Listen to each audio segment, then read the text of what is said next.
This is RT coming to you live from Moscow. Hello and welcome to the program. European diplomats and foreign activists have accused Israeli troops of manhandling them as they try to deliver aid to the West Bank. Security forces also seized the truck carrying tents and emergency supplies meant for Palestinian Bedouins whose homes were demolished by Israel earlier this week. RT's Paula Slier has more now on the incident that's caused a stir in Israel and abroad.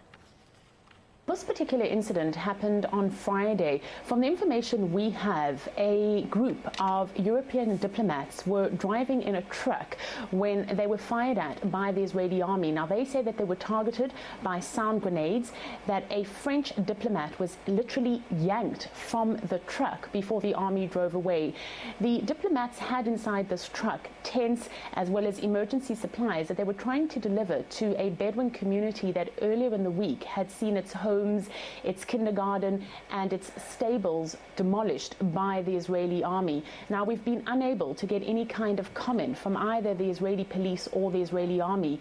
What I can tell you is that this is one of 3 Bedouin communities that in the last 6 weeks has been targeted by the Israeli army. For this particular community that comprises of some 120 people in the West Bank, there was a court order given by the Israeli High Court for the army to demolish their homes, saying that they were illegal.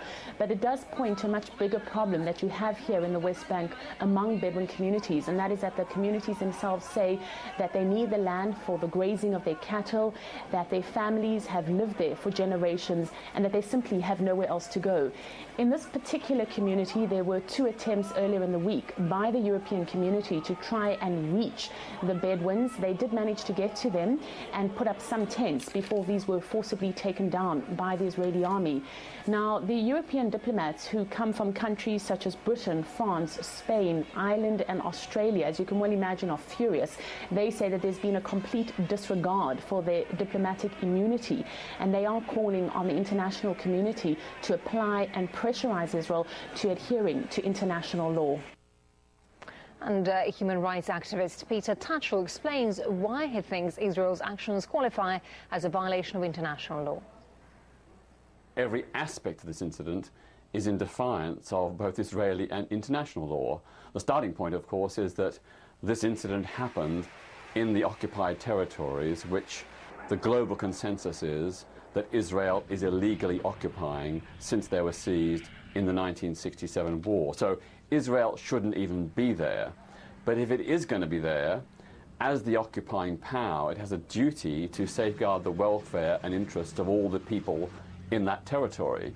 And quite clearly, denying aid to destitute Palestinian families who've had their homes demolished by the Israeli military, that is quite clearly not fulfilling their obligations under international law to safeguard people in the territories they control.